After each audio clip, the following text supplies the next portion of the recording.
जहाँ सुशासन बाबू का ढोल बज रहा है बिहार में, उसकी राजधानी में बीचों बीच राजधानी में ये हो रहा है तो चिराग तले अंधेरा की बात है। जिस राजधानी में खुद सुशासन बाबू विराजमान है, उनके पगड़ी वाले जांबाज उप मुख्यमंत्री हैं और जो आईएएस आईपीएस अधिकारी हैं बिहार के, उसमें ज़्यादातर लोग जो हैं वो मर्दाना कमजोरी के शिकार हो गए। इतने कमज़ोर हो गए हैं, इतने नपुंसक हो गए हैं कि माफिया पर कोई एक्शन लेने की हिम्मत नहीं होती है। ये जो सारा खेल है ये भू माफिया का है और भू माफिया में उसमें गिरोह बन गए हैं और इन लोग का जो मनोबल है इतना बढ़ गया है कि कोई है तो वो अपना वीडियो जारी करके सीनियर पदाधिकारियों को गालियां दे रहा है। उसके हौसले इतने बुलंद हैं, गुंडा मवाली का हौसला। तो लगातार कह रहा हूं कि अनंत सिंह को पटना के बेऊर जेल से दिल्ली के तिहाड़ जेल भेजा जाए, जैसे शहाबुद्दीन को भेजा गया था। लेकिन पलटू राम खुद अनंत सिंह के गिरोह में शामिल हो गए हैं, तो पुलिस क्या करेगी और कोई क्या करेगा। बालू माफिया हावी है, शिक्षा माफिया हावी है। जो मुख्यमंत्री हैं वो सिर्फ डायलॉगबाजी करते हैं, हम ना किसी को फंसाते हैं, हम ना किसी को बचाते हैं।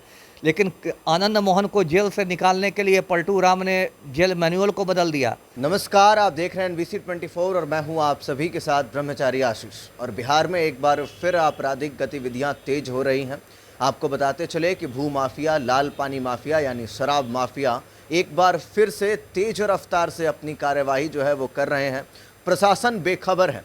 ऐसी स्थिति में फुलवारी शरीफ गोलीकांड की भी बात करेंगे, जहां पर जो नौशाद मलिक गुर्गा है और उसी के साथ साथ हसन अली बबलू, जिसने वीडियो तक जारी करके तमाम पीएम, डीएम, सीएम किसी को नहीं छोड़ा, उसने सबको गालियां दी हैं।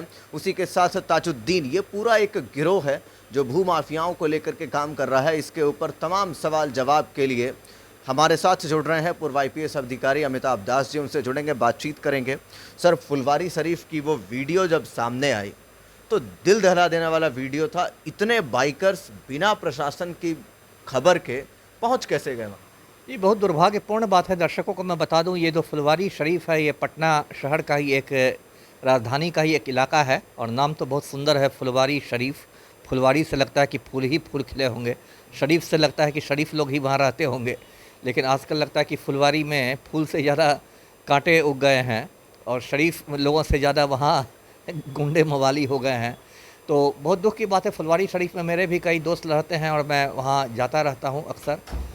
तो ये जो सारा खेल है ये भू माफिया का है और भू माफिया में उसमें गिरोह बन गए हैं और इन लोग का जो मनोबल है इतना बढ़ गया है कि कोई है तो वो अपना वीडियो जारी करके सीनियर पदाधिकारियों को गालियां दे रहा है। उसके हौसले इतने बुलंद हैं, गुंडा मवाली का हौसला।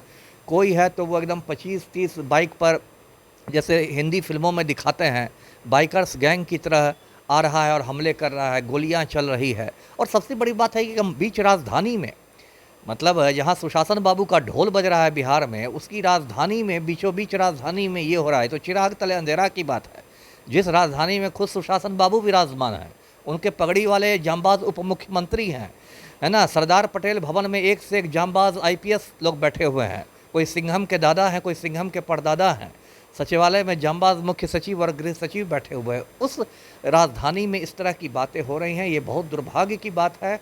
और देखिए, ये भू माफिया फुलवारी शरीफ में नहीं, पूरे बिहार में मतलब एक तरह से छाया हुआ है।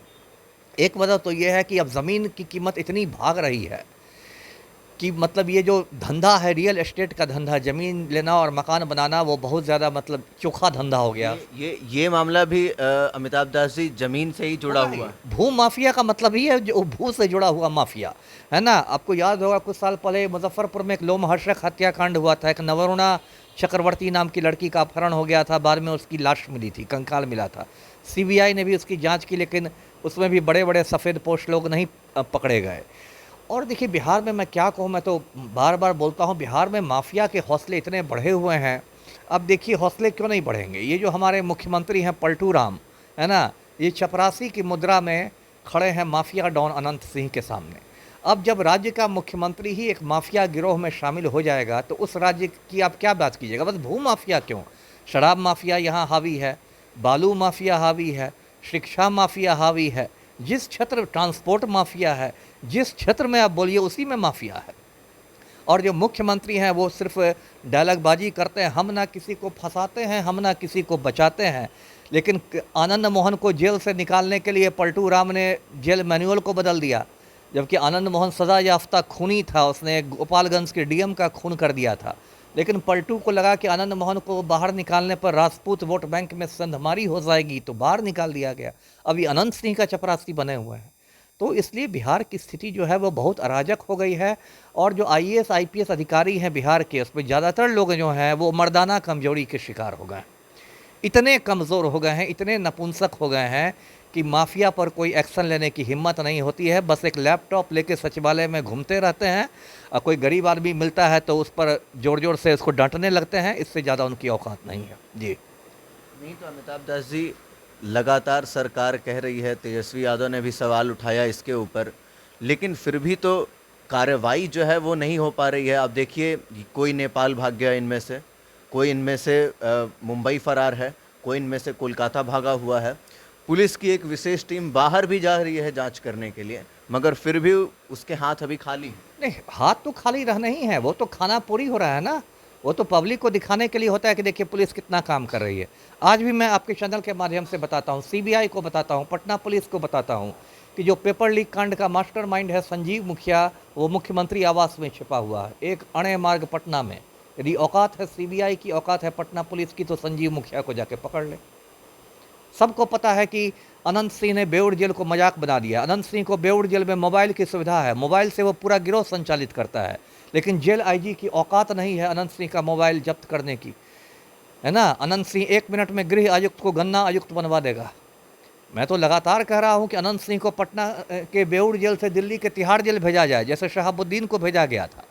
लेकिन पलटू राम खुद अनंत सिंह के गिरोह में शामिल हो गए हैं, तो पुलिस क्या करेगी और कोई क्या करेगा। तो ये पूरा सिस्टम ध्वस्त हो गया है और माफिया इतनी ताकतवर है और आम आदमी पर रोजाना सर्जिकल स्ट्राइक हो रहा है। जी चलिए, तो साफ साफ अमिताभ दास जी कह रहे थे कि प्रशासनिक लापरवाही लगातार इसमें जोरों शोरों से चल रही है।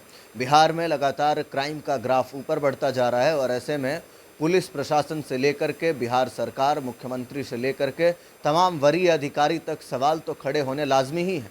और ऐसी स्थिति में सरकार क्या करेगी, इसके ऊपर विशेष नज़रें। फुलवारी शरीफ का ये गोलीकांड, जिस तरीके से पिस्तल लहराया जा रहा है, ये अपने आप में दिखाता है कि किस तरीके से भूमाफियाओं का इतना मनोबल बढ़ चुका है कि वो इस तरीके से सामने आकर के कैमरे की नज़र में भी होते हुए वो लोग इस तरीके की हरकत कर रहे हैं और फिर भी प्रशासन के हाथ खाली हैं। क्या कुछ होगा, पूरी जानकारी विस्तार से बताएंगे आपको। देखते रहिए NBC 24। कैमरा पर्सन विकास के साथ ब्रह्मचारी आशीष, NBC 24 पटना।